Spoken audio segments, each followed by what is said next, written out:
Welcome to Lawsuits and Lessons, your show every 2 weeks where we talk with entrepreneurs, we talk about some legal issues, we talk about just life in general. And I want to bring on my buddy, the host, the man, the myth, John Fagerholm. What's up, John? What's up, Coop? How are things on the East Coast? Is it still cold? Dude, I was just telling Kat, okay, so yesterday it's 78, 80. Day before it's 80. It's wonderful. It's great. I'm like, oh, this is great. I can wear a short sleeve shirt.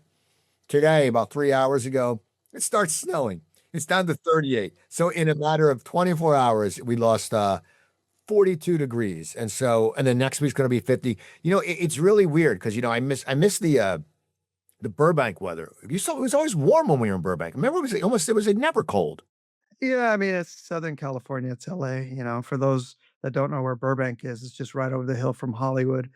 Great little town. It's changed a little bit since Steve and I used to run the streets, but still a cool little place. I was going through like past photos, and it was from one of your parties at where you lived, and it was a country club party. Like everyone dressed like in like sweaters. I had a tied sweater and with like a hat like this, and I was with your friend. I think he had a pink sweater, and it was fun. Everyone was dressed like a preppy country club party, and I could imagine, I'm walking down the street because I'd walk there because I live right up the street. People probably wanted to kick my ass. It might have been like a Kentucky Derby party or something if it was pink and white. Yeah. Anyway, I don't think our guest was there. I think he may have been too young. I don't know. Maybe he was. I don't know. But tell us about our guest. I'm very excited to have this. I've been talking to you about this for a while, and it's finally happening. All right. Well, my guest is my namesake. I'm John W. Fagerholm. He's John D. Fagerholm, but he goes by Darius. And he's my son, and I don't know where he got his entrepreneurial spirit, but he started a business, is doing very well with it, and just seems to know how to hustle. So I'm very proud of him. And Darius, jump on. Let's talk. Now, I guess, Rook, why don't you go by John or JD? Why do you go by Darius? I'm gonna be honest, it ultimately wasn't my decision. I was born and started calling me Darius, and that was about it. Family, parents, grandparents, uncles, aunts, cousins. It's funny because most of my cousins will laugh because they forget my name is John. And then, funny story, in elementary school, my mom would sign me up, and it's always Darius. And then for some reason, when you start middle school, they start giving you an ID card, and they made her change it to John. And that's when I actually started realizing, like, holy cow, John's actually my first name. No, not Darius. Yeah, I don't think anyone's ever called you John. No one. Yeah. So Darius, I mean, you know what this show is about. So let's start with your business and what you're doing. I mean, you're in the office now. Tell us about your business, what it is, how you got started. Yeah, so I'm a truck dispatch consultant. I basically hire owner operators, which are truck drivers. I recruit them, and then I'm essentially the middleman between them and trucking brokers, customers. And I basically handle everything. All they need to do is drive. And so this is your own business. It is, yes. And then I'm also contracted with my buddy who owns his own motor carrier license. So I help him out. He has a fleet, and then I also have my own owner operator. So it's a partnership, and then I have my own business, and he has his own business. Now, what made you go into trucking? I mean, it's something that, a lot. I mean, there's money in trucking. It's a great job, and we need trucks. I mean, you have to but it's just something that you don't hear a lot of people. Well, hey, I'm going into trucking. I know someone who works for a company that they do fleet repairs. So if your truck is broken down, they send trucks. They go fix them and stuff like that. Do the whole fleets. But how did you get involved in the area of trucking? It's not like I can see John driving a semi down the streets, saying, "Give me a breaker 19." So, how did you get involved in trucking? Well, and I'm on the side of goods and resources. So I'm on the side of basically delivering commodities. Trucking, people don't realize, is a backbone of the economy. Anything you buy, it came off a truck. The hat you're wearing, your lunch you ate today, the building I'm in to build this building all came off a truck. That's where I'm mainly from.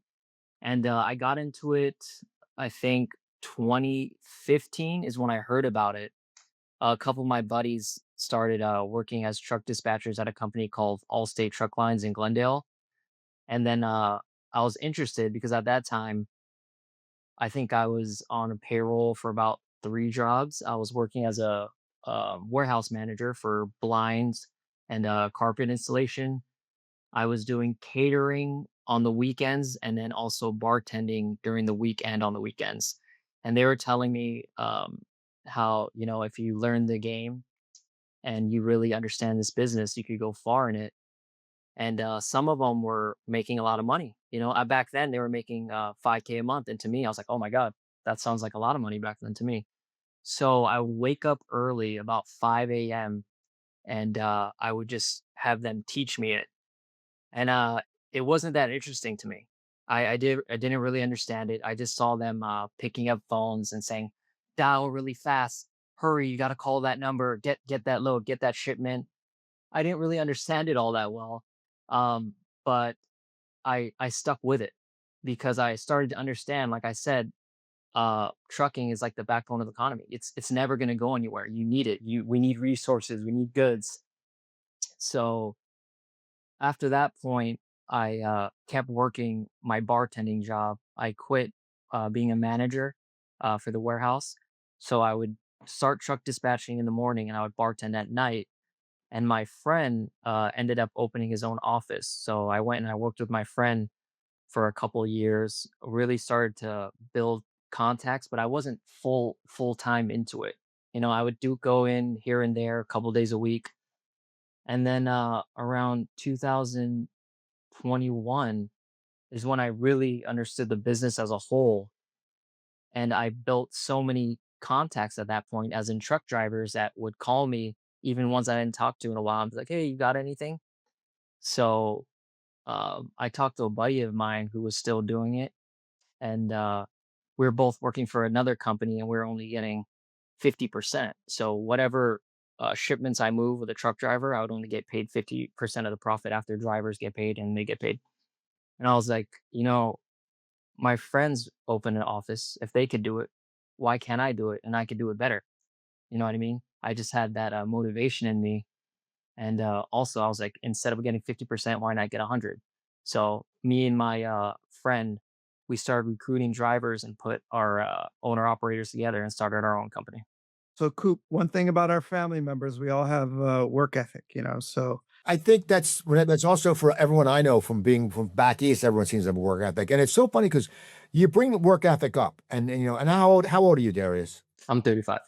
So a lot of people your age don't have work ethic. It's amazing how that has changed. Like when I grew up, if you were 5 minutes like early, you were late. If there was a blizzard and you got called out, you were fired. And it's funny that no one, it seems like a lot of people, first of all, I mean, John, you probably know it's almost impossible to fire someone now. I mean, you sit there and it's like, well, they've been late 37 times. Yeah, but the guy, I mean, that used to happen in the restaurant business. So it's amazing because the work ethic is so important because there are people who are just going to sit around. But if you're hungry like you are, and you were working in the day and night, I mean, that's really hard. You know what it is? I just like you said, you show up late, you'll get fired. Um, at one point, I was just working so many jobs, and I just didn't like the fact that I had to be, not that I have a problem with authority, but I like freedom. I don't want to be told where I got to be at a certain time and work for how long I got to work. And this is the pay you get for how many hours you work. At a certain point, I realized um, ownership is rewarded. And my favorite thing about being an entrepreneur is I get to structure my day the way I want to do it. Of course, you know, people think, "Oh, you own your business, so nice, you can do whatever you want." No, it's actually harder. I'm working, 7 days a week, all the time. But now I get to structure it the way I want to, instead of someone telling me I got to be there and do that. I just I like the freedom. the other thing about being an entrepreneur is there is a lot of freedom, like you said, Darius, but there's a lot of responsibility. Everything is up to you. Everything is your fault. Everything is, uh, your glory. Like there's just a feeling about it. I just wouldn't do anything different. And Darius was saying he worked 3 jobs. I still have him beat because there was a point when he was a little kid where I worked 5 jobs. What were the 5 jobs? I mean, and how did you do them? What did you work like? What did you have 37-hour days? Oh man. Okay, let me give you the 5 jobs. So Monday through Friday, 9 to 5, I worked at University of Washington Dental Clinic. That was my main job. After work from 6 to 10, I worked as a janitor. On weekends, uh, Saturday and Sunday from 7 a.m. to 4 p.m., I worked front desk reception at an old folks home. Um, Once a month, I was in the Navy Reserve. And in the mornings before work, I used to hang tags in a neighborhood because I was selling cable. So during my lunch, so they would beat me, and then during my lunch break, I would check my messages and return their calls. 5 jobs. That's amazing. I mean, now you think about it though, but once again, it builds character. It's so funny. I went to a my buddy's party the other night, and he grew up in my neighborhood. I grew up, and I swear to God, I went to that house where he lives now because he moved recently to this house, and I used to deliver papers there. And it's just so weird. You think I'm like, oh my God, this is taking me back. I delivered papers when I was like 12 or 13. And then when you're young, you don't have the balls to ask for, like, I would mow our labor's lawn, hot as hell, big lawn, big lawn. She'd bring me some lemonade, she'd give me like $5. And I'd be like, what the hell? But you don't ask, but you did it because at that age, you were just $5 was like, oh my God. And it's funny. The work ethic, I think, does start when you're young. And just because, I mean, my parents made me do it, but my mom came from immigrants. So it was a difference. She was second generation. So she's like, I had to work. I had to take the train the trolley through Philly to go to school. So it's very interesting that you guys both between you, 5 jobs, 3 jobs. Oh my God. It's amazing. Hold on, I didn't mention I would also take on holiday gigs. So on top of those, I would do they do a seasonal where you just work at Old Navy. So I would work at Old Navy a couple days of the week because I'm in Burbank. I would walk down there to the mall. I would do seasonal jobs like that, and then I would also go to like Pasadena Rose Bowl and work at a barbecue stand. So on top of those jobs, I would do side jobs as well. You know what? You know what's funny about this thing? John, you made a good point saying it's about work ethic. And being an entrepreneur, you have the responsibility. But I think, what you need the work ethic to be an entrepreneur, because as you said, you have to work. You still have to work. Like some people think, oh, I can open a business. I'm an entrepreneur. I always say everyone's an entrepreneur now. It's like, oh yeah, but it's like they don't understand. Like the true entrepreneur knows that like you said, Darius, you have to work still 7 days, but now you can sit there and go, I don't have to work as long. And you also sit there and go, I'm not going to get reprimanded if I don't, you know, do this. I can take 3 hours off. I'm not going to get reprimanded. On top of that, you could also scale more. I could, scale the business bigger. I could scale and make more money. I'm not set at a certain time to be there and a set at a certain paycheck. So that's a good thing as well. What's interesting about the work ethic discussion is that, when I was working all those jobs, it's because I had, 2 kids and, not much experience doing too many things. So the work ethic is what it took to make it then, but then once I got knowledge, then the work ethic could be shifted to something else, could be shifted to my own thing. And if you have that great work ethic where you're willing to work 3 jobs, 2 jobs, stay up all night, whatever it is, now imagine when you're doing that for yourself instead of doing it for somebody else. That's one of the big key success factors besides not giving up. Well, Darius, did you notice his work ethic? And now when you look at your father, do you know that, how he's become an entrepreneur? Is that something that reflected on you? Is it something that you said, I want to be like that? Like my dad had a boring job. I was like, I don't want to do that. Like he had a family business, but then he lost it, but then he worked as a comptroller. I'm like, it's boring as shit to me. I want to get an entertainment. I want to go, that's what I want to do. But like as a kid, what did you want to do? Did you have any idea? Because, you saw your father who was working all the time. What was it like? So I'm going to be honest, when I was a kid, I never knew what I wanted to be. I was never like, I want to be a lawyer. I guess I didn't know I had entrepreneurial instincts, but I always had ideas.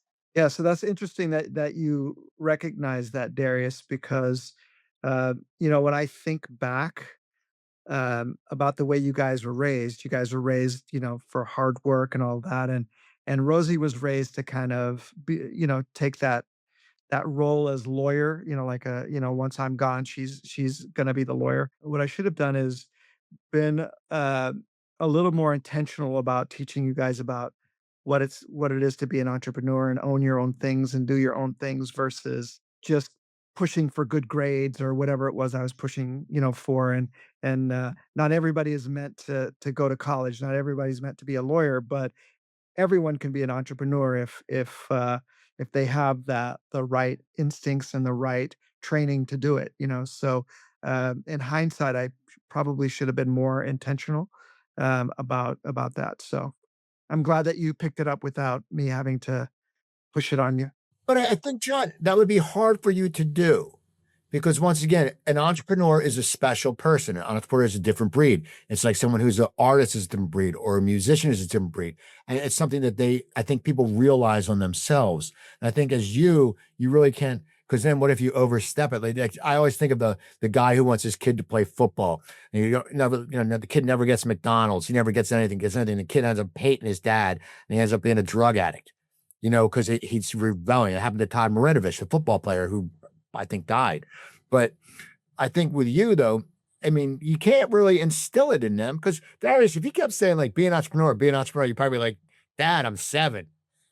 How am I an entrepreneur? What am I selling? What am I? But I don't know. I don't think you could. I think as a father, I don't think you can really instill it into someone. I think because also, back then you were an entrepreneur, but a lot of people didn't use that term entrepreneur. There was magazine entrepreneur, but it was all like big rich people on it. So I don't know. I think as a dad, I don't think maybe I don't have kids, so I don't know, but I think it'd be hard. I mean, Darius, did you think that he I mean, you saw him as a role model, so I think you learned it through that way.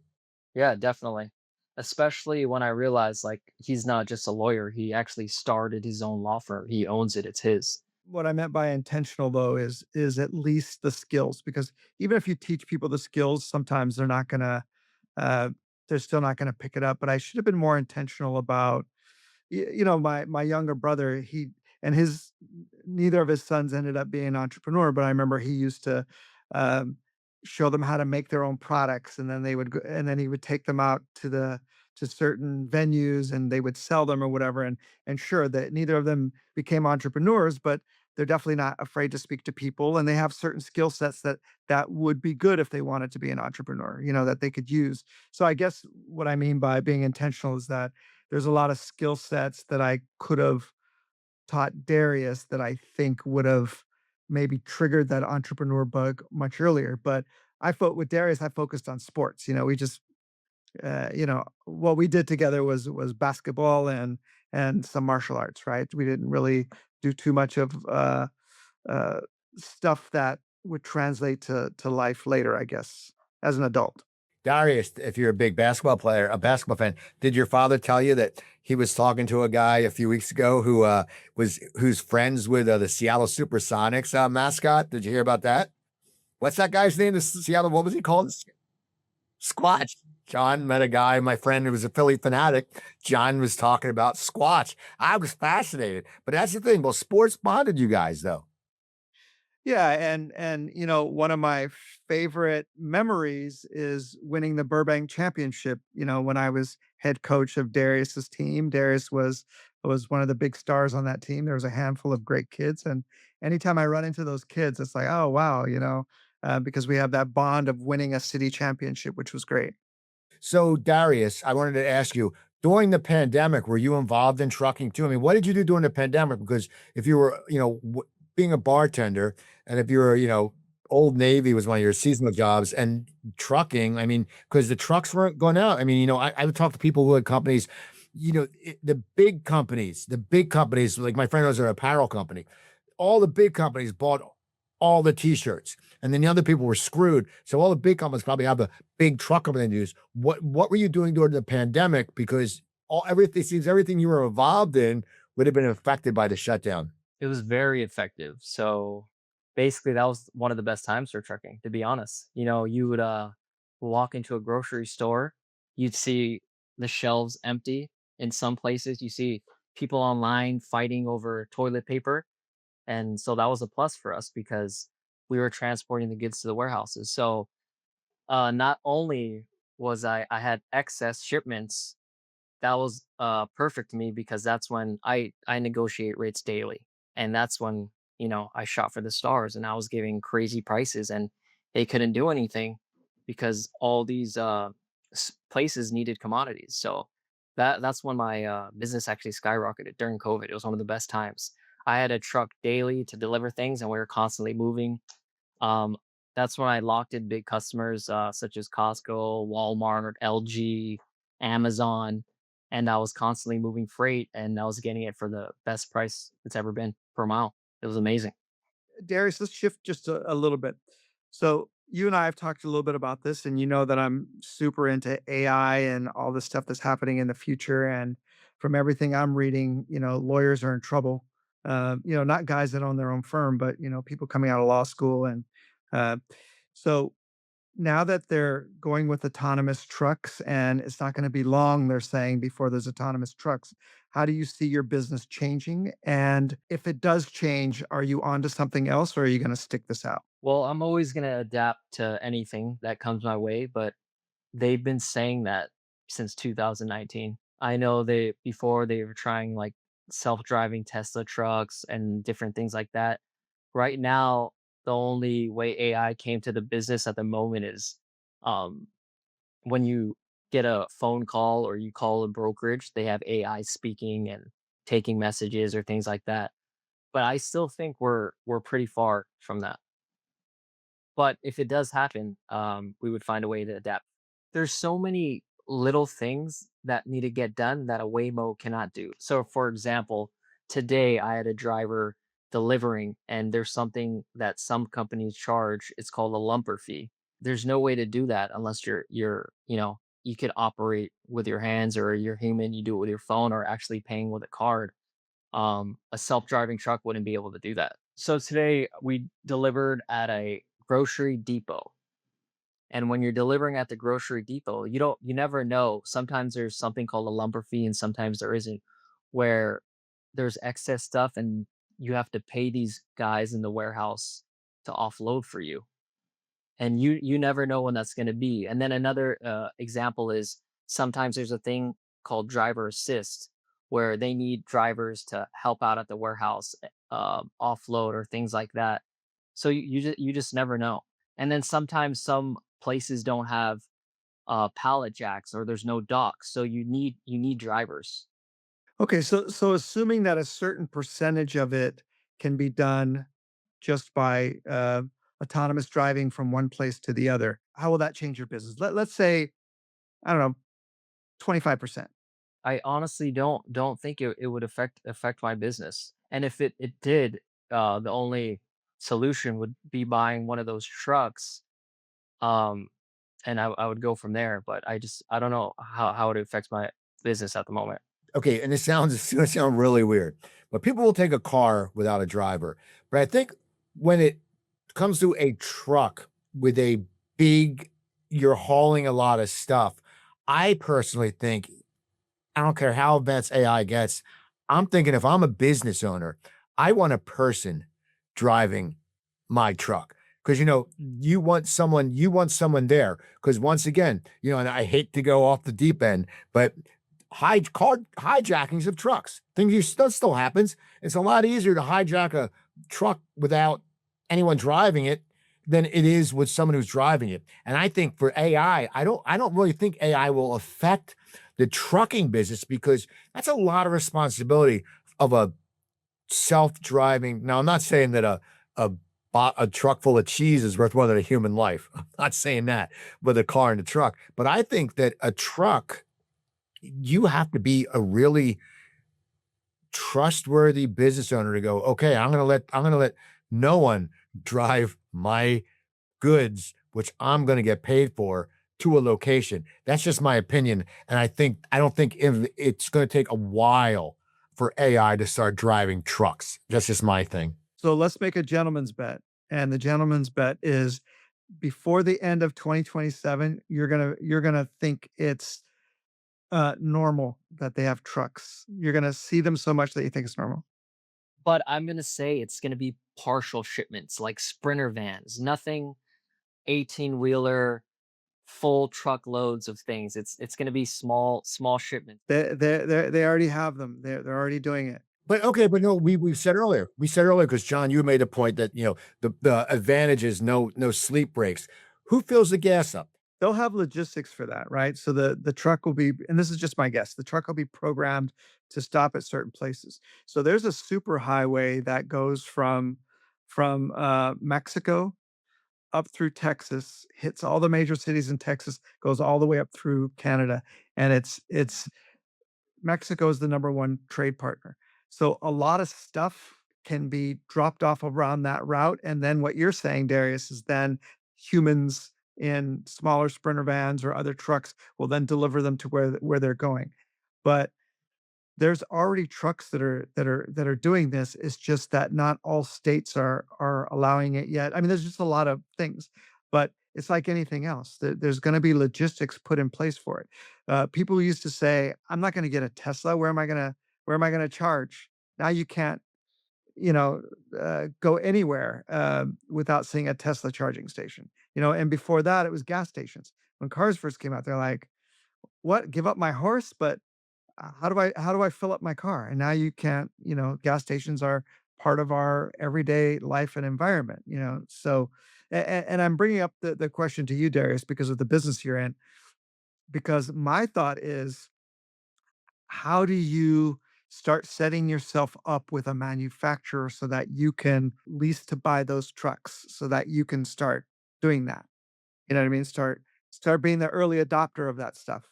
Yeah, well, the good thing about me is that I don't own the trucks. That's one of the benefits on my end because when you own a truck, that's when all the problems happen. Insurance is crazy expensive, maintenance is crazy expensive, and then also there's so many things that it's not so simple as like, hey, the truck goes to the warehouse, they load him up, he leaves. There are so many issues that happen every single day from getting loaded to all the way going to delivery that I don't think self-driving trucks would be able to solve.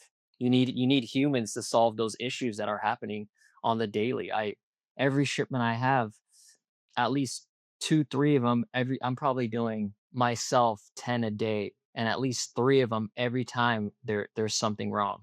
Something goes wrong, someone in the warehouse messed up, loaded the wrong freight, which a self-driving truck can't solve.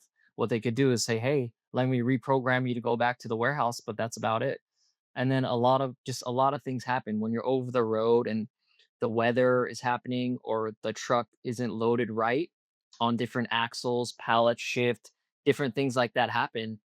And you have to stop the truck and fix that. If you're a self-driving truck, those are issues you want to be able to take care of.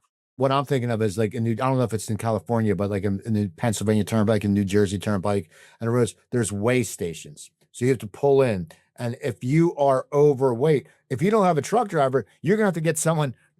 What would you do? I mean, that's the one thing also, because I think, but I think I see where John says with the smaller trucks, but so, so that's something that you're not worried about right now, and that's good. But now, where do you want your business to go though?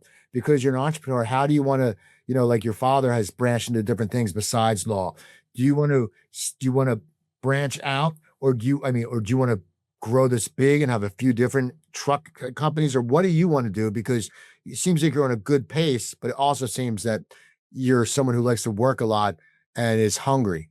My plan is to obviously branch out.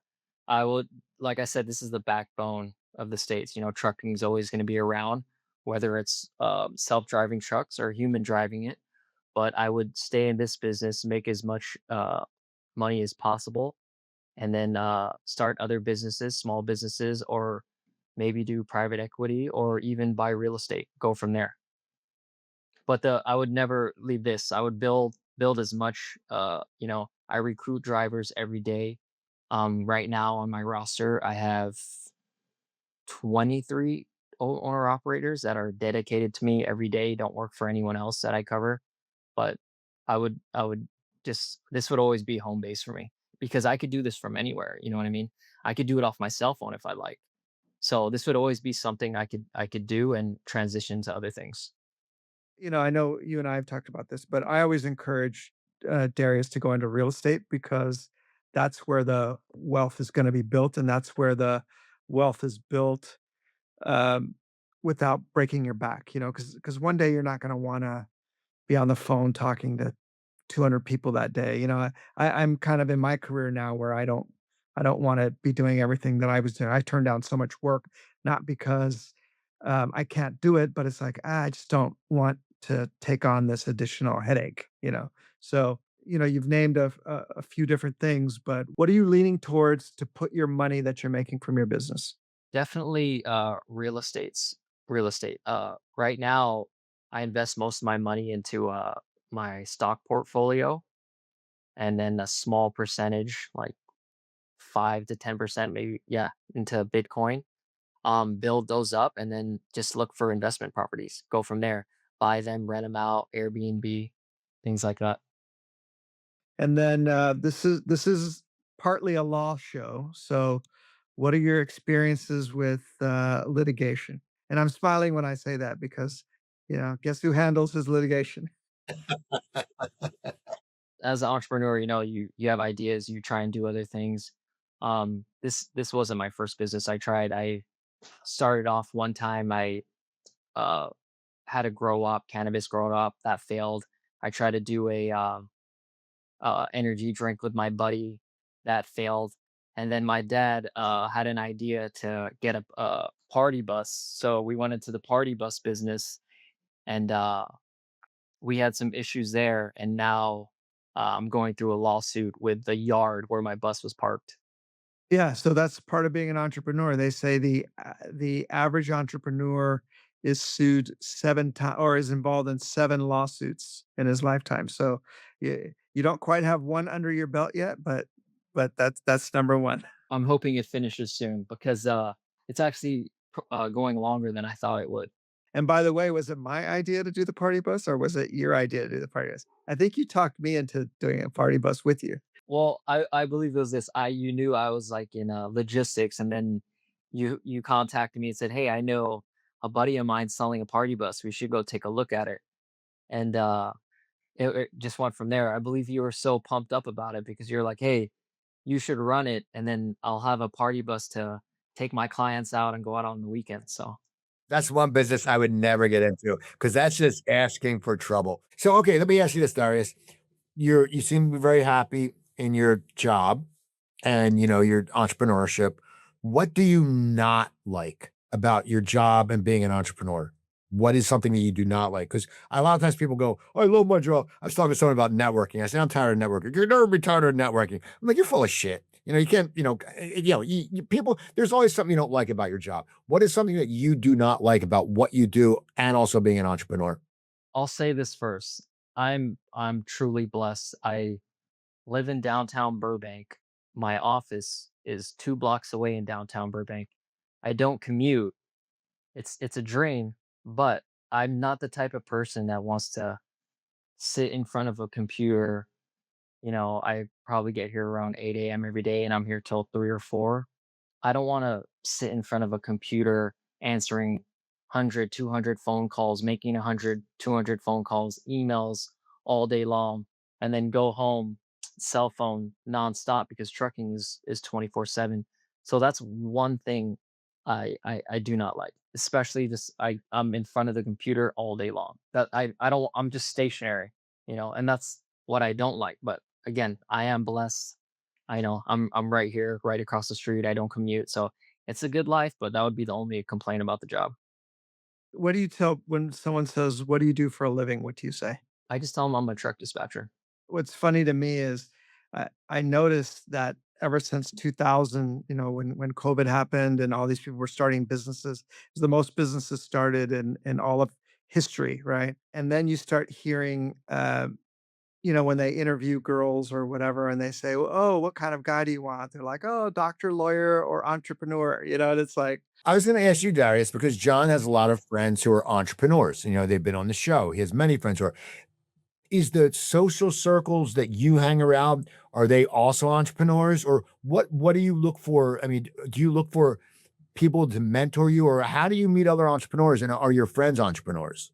My friends are entrepreneurs, and as in mentors, I go to family because my dad's an entrepreneur, my uncles are entrepreneur, my grandma was an entrepreneur. But I do hang around with people that own their own businesses. it's funny because my dad knows my friends are a little crazy, but financially they're doing well. They own their own businesses and they wouldn't seem like guys that own their own businesses. I have a funny story about his friends. So one of the times I was in LA, he said, "Hey, me and my friends are going out. Come hang out with us." I was like, "All right, I'll hang out with you guys," even though they're much younger than me. And what was that pool hall called? Fantasia. That's the spot. Next time you're at Fantasia, Henry, you know Henry, the one of the owners, the stocky younger guy. Tell Henry Coop says hi. I'll remember. I'll tell him. We usually go there for UFC fight nights. I lived in Burbank for 20 something years and had no idea there was a room upstairs. So I go up to this room and him and his buddies are drinking and partying and I'm kind of just sitting around and talking to a few people and a big fight breaks out where they're turning over tables and people and I'm like, "Wait a minute, what's going on here?" And he's like, "Oh no. They do this every weekend. Don't worry about it." And then the bouncer comes up, they give him some money and he goes away like nothing happened. And I was like, "Wow, that's that's that's different." Fantasia, the other owner looks like Mr. Burns from The Simpsons, the guy with the curly hair. His name's Haros. But I used to go to Fantasia a lot. That was always a fun bar. My friend Carlos bartends there. I used to work with him. Carlos Santa Maria. I think he bartends in the day zone. So Darius, what can you give? Because me and John are old men. I'm older than John, but we give our insight as a young entrepreneur. What is advice you could give to another young entrepreneur or someone younger than you? Someone in who's you said you're 35, someone who's 23 to 40 starting a business, what advice would you give them? The first advice I would give them is there is unlimited information now. Unlimited information where if you don't know something, you don't even have to go to a person like me and ask advice. You could pick up your phone and there's unlimited information now. A lot of things that I learned even just on investing was just all on my phone. The problem is the younger generation, they're wasting their time on TikTok, Instagram, looking at other entrepreneurs live their life instead of figuring it out how. But, you could just flip your phone open and go on ChatGPT and get all the answers. There's just unlimited information now where there's no reason why anybody can't become an entrepreneur. And they need to also realize that this economy is built on ownership. If you're an entrepreneur and you own, you get the most benefits and everything in life. You can structure your life the way you want. You get the best tax benefits. This economy rewards ownership, and that's what you got to know, and that's it. And then also, don't negotiate with yourself. There'll be times where I don't want to do something, but I don't negotiate myself. I'm like, nope, you got to do it, and that's about it. See, John, you raised a wise son. See that? Kid's smarter than me, and I'm older than him. What the hell's going on here? Yeah, it definitely worked out. I was hard on Darius when he was younger about grades and stuff, and then I realized that maybe everyone is not meant, for because our generation was instilled that you have to have an education, but in reality, you don't. I used to tell Darius, "Okay, the world needs ditch diggers too." That was the line I used to always say to I would hear that all the time, but it's true. whenever he got bad grades. I'd be like, "All right." I got the worst grades. I almost didn't graduate. I got kicked out of community college, and then from there, just got a bunch of jobs until I figured out. Failed a bunch of times trying to start a business, but every day I just knew I had to keep working until I figure it out, and that was about it. Yeah, and that's the other thing we talk about here is persistence because every entrepreneur, they're entrepreneurs because they didn't give up on something. They didn't give up when it failed. And I know lots of people that say they're entrepreneurs, but they tried one thing, it didn't work, and then they're like, "All right, I'm not doing this again. It's too hard." Even when you're starting out, you have no money. My parents always had my back. I'd always have a place to stay. But when you're trying to start your own business, those credit cards, you have no money. You're racking up credit card debt, but you do what you got to do, and then you just hope you make it. But I went into credit card debt, failed businesses, but in the end, it works out. Like you said, you got to be persistent. But and actually, during COVID is actually when um, I hopped in to make my own business. So COVID was actually one of the best times, like you said, to become an entrepreneur. That's when I left my 9 to 5 job, and I was like, that's when I went all in. But COVID was a great time for my business, and that's when it started. This has been awesome. I kept telling your dad, get your son on. I want to see, I want to see the lineage. I want to see the entrepreneurial lineage. And he finally got you on. That's good. So, anyway, I want to thank you for coming on, Darius. You got any closing words? I'm happy you guys had me on. It was great. Thank you guys so much, and we'll see if the self driving trucks come into effect, which I doubt. Okay. Gentlemen's bet. Remember this. Remember this conversation. I want to thank everyone for listening and watching. Please keep doing it. Go subscribe. We're on all the podcast forums. Go to Lawsuits and Lessons. And just keep watching. You can get some good insight. I'm getting some good people coming in soon. John always gets some good guests. You're going to get people who are entrepreneurs who aren't full of shit. And that's what it's about, because a lot of entrepreneurs are full of shit. But me and John don't hang out with people who are full of shit. John, someone to be full of shit. So there you go. So that's all I got to say. John, close it out.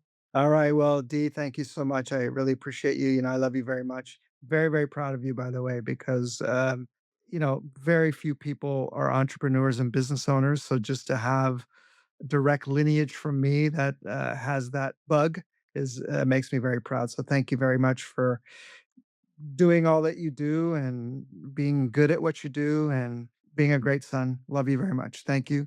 Steve, as always, thank you. You keep the conversation going, sprinkle in a little bit of humor, and give some good advice too. So people, keep listening. And John, where can they find you? Defendmybiz.com. And Darius, how they can find you for your business if they need trucking?